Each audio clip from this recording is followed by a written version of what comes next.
Welcome to the Deep Dive.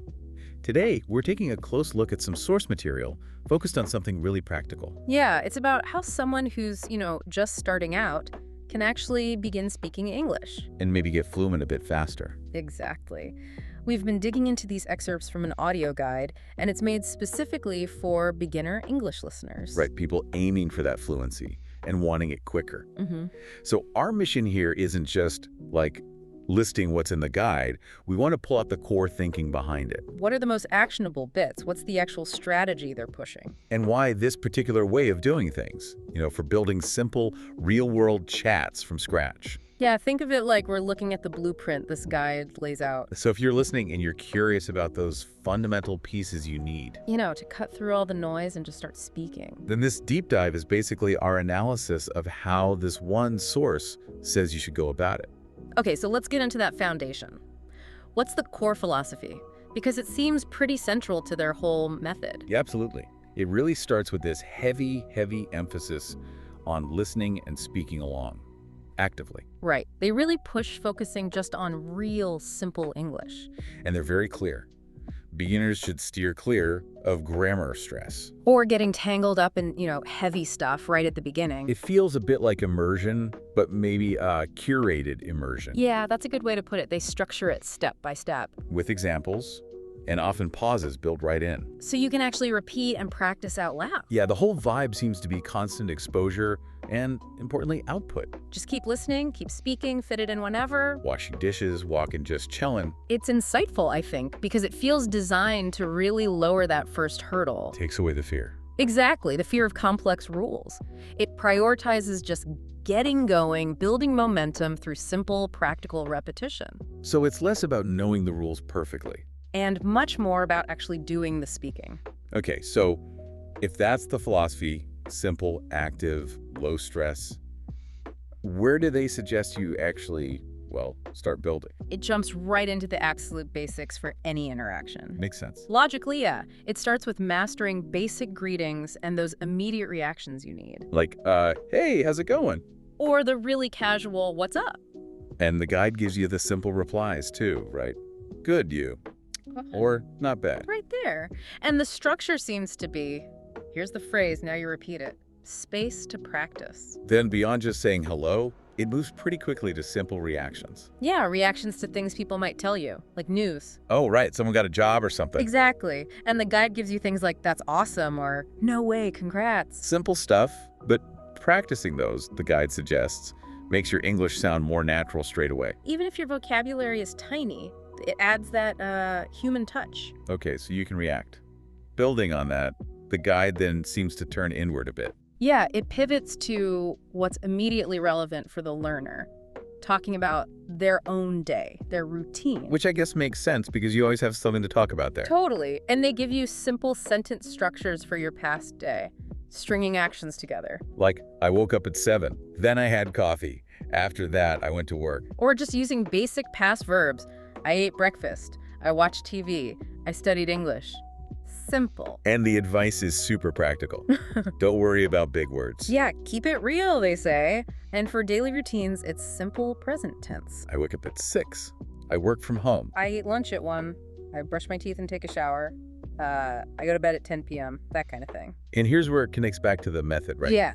They explicitly say that the more you practice talking about your own day, the faster your fluency develops. So repeating stuff that's personally relevant, those words and sentences, that's seen as a key accelerator. Which is quite powerful, isn't it? It immediately gives you language you can use to think in English about your own life. Endless free practice material, basically. Exactly. Okay, so you could do greetings, talk about your own world.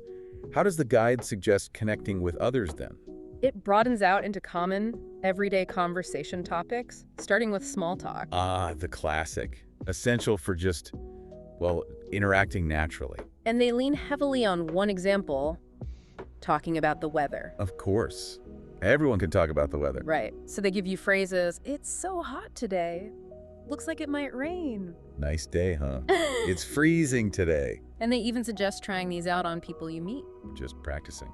Beyond weather, what else for small talk? They mention other casual things like complimenting someone's clothes. That's a cool shirt. Yeah, or asking about something shared like, did you watch the game last night?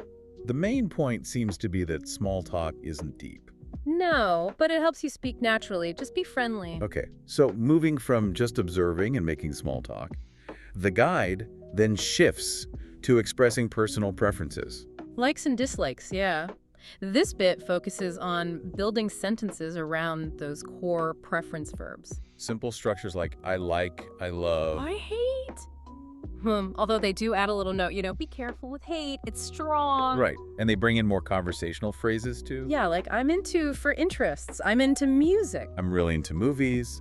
I'm into learning new languages. And then comparing things. I prefer coffee over tea. I like summer more than winter. Or I'd rather stay in tonight. And the guide structures this section around practicing asking and answering. Simple questions. Do you like coffee? Do you prefer cats or dogs? And pushing those short, natural answers, yes, I love it. It's good. Or just not really. You can see the pattern emerging, right? Introduce a topic. Give simple ways to talk about it. And then practice asking and answering basic questions. It's all about building confidence through repetition. And they apply this same pattern to another super relevant topic, food and drinks. Makes sense. Everyone eats. So basic statements like, I love pizza. I usually eat rice for lunch. My favorite food is. Or, I don't like spicy food. Plus those really practical phrases you need when you're actually hungry. Yeah, I'm hungry. Let's get something to eat. I want to eat something. And practicing the back and forth. What do you want to eat?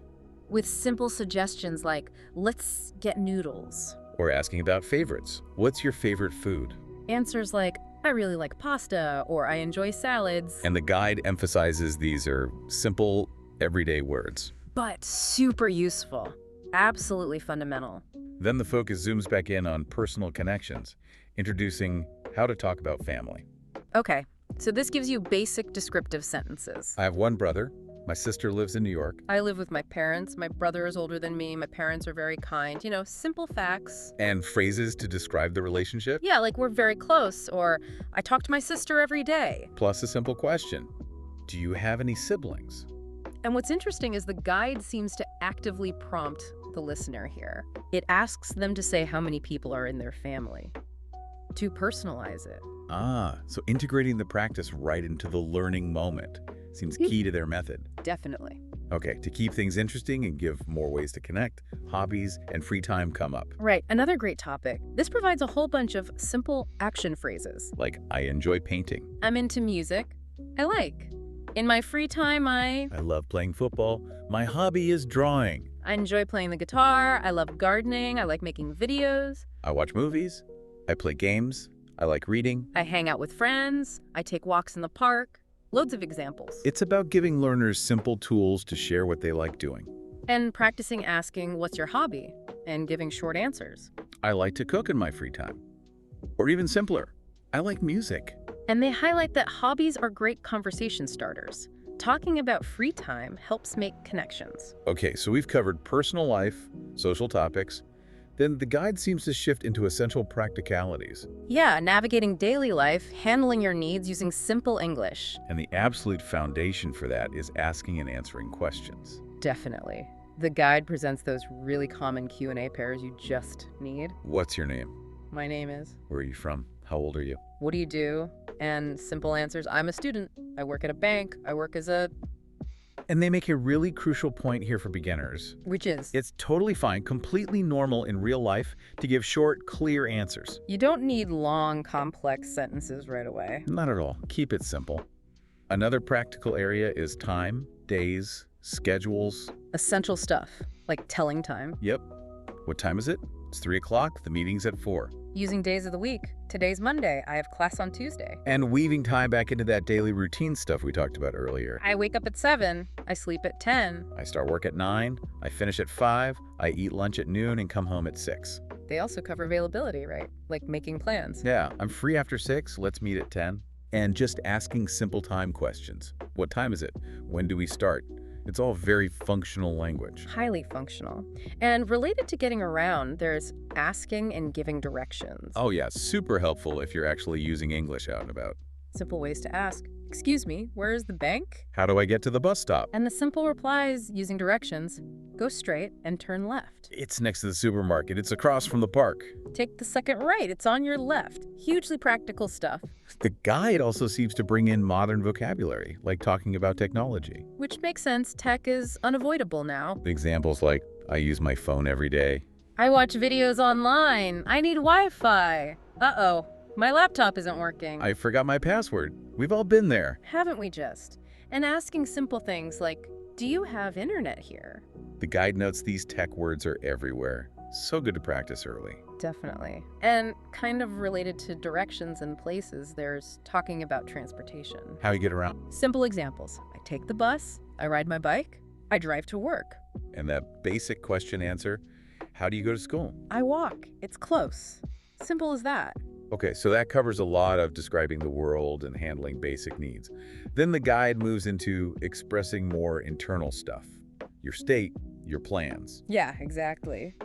First step, talking about feelings.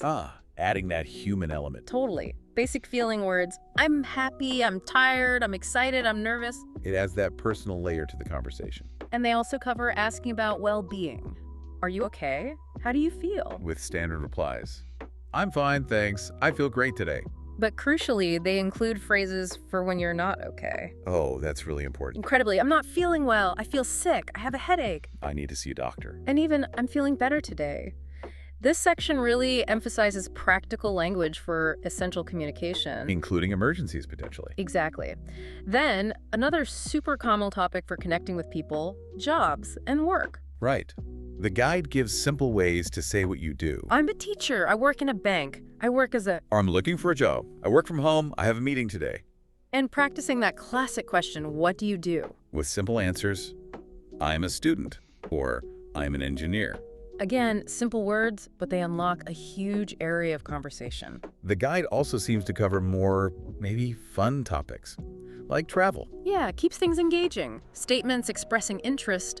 I love traveling. I want to visit Paris. Talking about past trips with simple past tense. I went to New York last year. I traveled by train. I stayed in a hotel. The food was amazing. Or looking ahead, I want to travel someday. I'm going on vacation next week. And practicing simple Q&A. Have you ever been to New York? Short answers. Yes, it's amazing. Or no, not yet. Makes it conversational right away. Then there's shopping. Essential for daily life for many. Common activity. The guide gives easy phrases for shops. I like shopping. I go shopping on the weekend. I bought a new shirt yesterday. And asking those key questions. How much is this? Do you have this in size M? Plus that really useful polite phrase. I'm just looking, thanks. Perfect for browsing. Casual chats often come around to weekend plans, right? Yeah. So the guide includes that. Makes sense. Statements like, I'm going to the movies, I'll stay home and relax. This weekend, I'm meeting friends. And the simple ask answer, what are you doing this weekend? Response, nothing special. They highlight this is great for informal talk. Very true. And highly relevant for potentially many people using a guide like this. Talking about school and learning. Exactly. Statements like, I study English every day. I go to class on Monday and Wednesday. I have homework today. I like learning new words. My teacher is very kind. It gives language to talk about the learning process itself. The guide even tackles something that can be a bit scary for learners. Making phone calls. Yeah, they give a few key phrases to get started. Hello, this is, can I speak to? Just a moment. He's not here right now. And ending politely.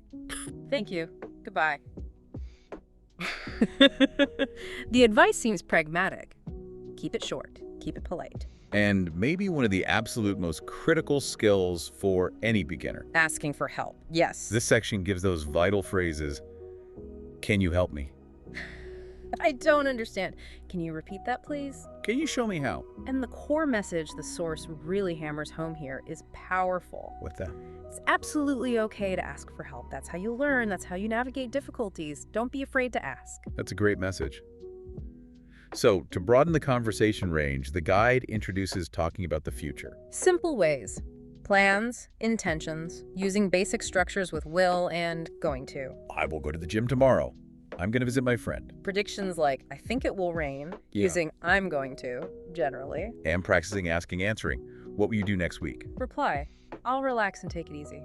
simple future talk. And similarly, looking back requires talking about the past. Recounting events using simple past tense. I watched a movie last night. I visited my grandma. I studied English yesterday. I did. I'm practicing the Q&A again. What did you do last weekend? I stayed home and rested.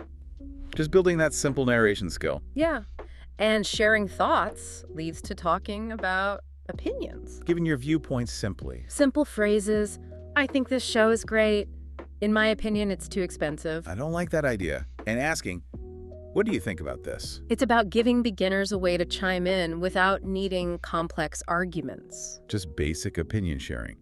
Finally, the guide seems to touch on goals. Yeah, often linking it back to learning or future plans. Like, I want to learn English fluently. My goal is to speak confidently. Or broader life goals. I'm working hard every day. I want to travel and explore. And practicing asking, what's your goal this year? It seems like woven through all these different topics is this constant thread. Reinforcing practice, celebrating progress. Exactly. The source even includes specific phrases for, like self-affirmation. Oh, really? Like what? Encouraging phrases like, I enjoy learning English, I practice every day, I speak slowly but clearly. and I'm getting better every day.